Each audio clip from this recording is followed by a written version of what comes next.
far as the support for the bill, we do know that several Democrats did vote in favor of it. What do you have to say to Yeah. those Democrats who voted against the Laken Riley Act?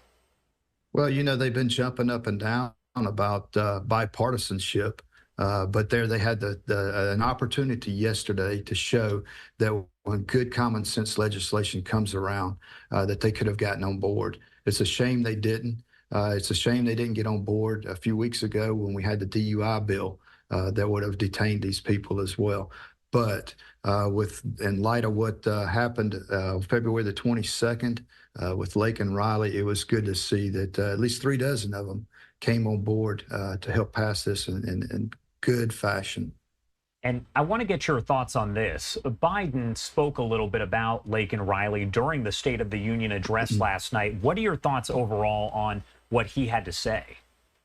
Well, I thought it was it fell flat because, you should know her name correctly. And that's beside the point. Even though he misspoke on who she was, it did not explain exactly how this guy got to the United States, why he was still in the United States. And, that's where you need to come full circle and understand what the actual problems are in this country, because this is not an isolated incident. And we've seen and we've got the numbers to show that the increase of crime committed by illegal aliens has increased exponentially since the Biden administration came in. My last question for you here before I let you go. Yeah. What is it about Laken Riley and the situation here that resonates with so many Americans? Well, it's just like in my case. I've got a 26-year-old daughter, and when you send your young adult off to college, you expect them to be safe. You don't expect this to happen. You don't expect that you're sending them to a sanctuary city. And unfortunately, in this case, I guarantee you most parents did not know that Athens was a sanctuary city. Otherwise, it probably would have had a bigger effect on whether or not they sent their student to the University of Georgia.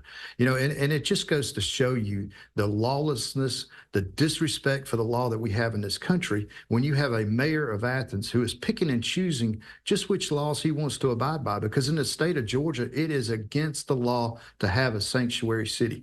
But he did that anyway. And until we get back to a nation of laws and we start holding these people accountable and we start prosecuting people because they're breaking the law, then we are going to lose our country. And I have called on, and I am still calling on Mayor Gertz in Athens, Georgia. It's time to resign. If he had an ounce of honor in him, he would have already have done that. They need to get their ducks in a row in Athens and in Clark County.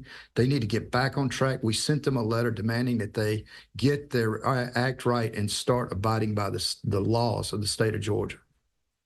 All right. Representative Mike Collins there, Republican from Georgia. Thank you so much for taking the time to be here with us.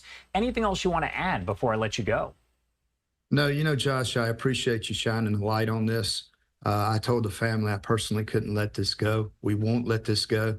We've got some good key people in the Senate that are ready right now to take this up and run with this. So we're looking forward to keeping the fight up and getting this out of the Senate and getting it right onto the president's desk. All right. Thank you again for taking the time to be here with us today. We appreciate it. Thank you.